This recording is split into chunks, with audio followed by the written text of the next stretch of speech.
Patricia Buckley was a retired teacher who had lived most of her life in the Midwest, but had recently moved to Dayton, Ohio.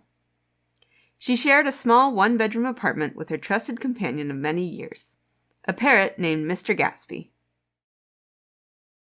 Most nights she would watch movies, but occasionally she enjoyed hosting small dinner parties.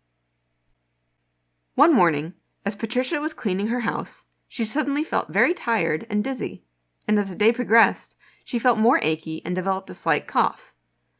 "I hope I'm not getting sick right before my trip to Europe," she thought aloud, as she picked up the phone to make an appointment with her primary care physician.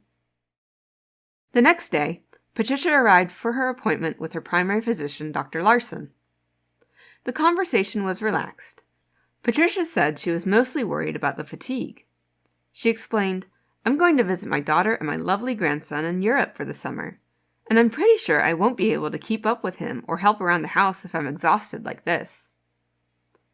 Dr. Larson explained that she thought it was most likely a viral infection, but that she needed to get some blood tests and a chest x-ray just in case Patricia had developed a walking pneumonia or something called parrot fever, both of which could be treated with antibiotics. Patricia felt reassured and headed out to get the lab work and chest x-ray done. A few hours later, an overnight radiology fellow, Dr. Samir Patel, was reading the chest x-ray of patient 7322881. He didn't know Patricia, he just knew her medical record number. The reason for the chest x-ray? 2 words, rule out pneumonia. He squinted at the image and sipped his chamomile tea. No signs of pneumonia, but he noticed a small oval shape on her left upper lobe. Could this be a tumor or tuberculosis? He wondered as he dictated the report. Findings: no evidence of pneumonia, 1 centimeter oval lesion in the left upper lobe, no hilar adenopathy. He finished up.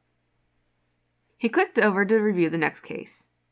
A few hours later, he called it a night. The next morning, Dr. Patel reviewed all the radiographs from the previous night with his attending. The attending agreed there wasn't any evidence of pneumonia, but that oval shape was unusual and definitely needed following up on. Dr. Patel wrote down the patient's phone number on a pad of paper. Dr. Patel batched all of his follow-up calls and did them each Friday.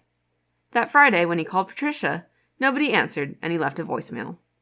A week later, he called again and left another voicemail. 2 weeks later, the voicemail inbox was full and wasn't accepting any more messages. Dr. Patel struck the number off his list.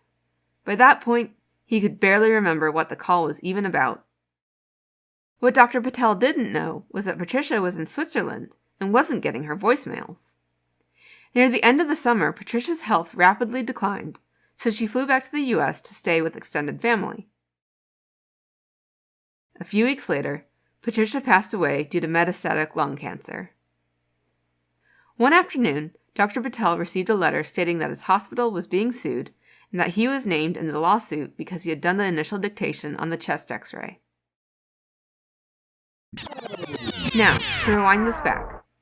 Let's imagine that Dr. Patel or someone on his team had gotten in contact with Patricia's primary physician, Dr. Larson. Dr. Larson had a more established relationship with Patricia and may have been able to contact her while she was in Europe.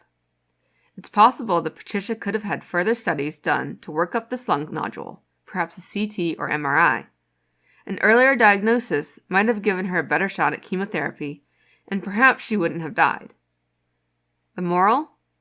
Share incidental findings and other clinical information with the primary care physician and/or the referring physician as well as the patient.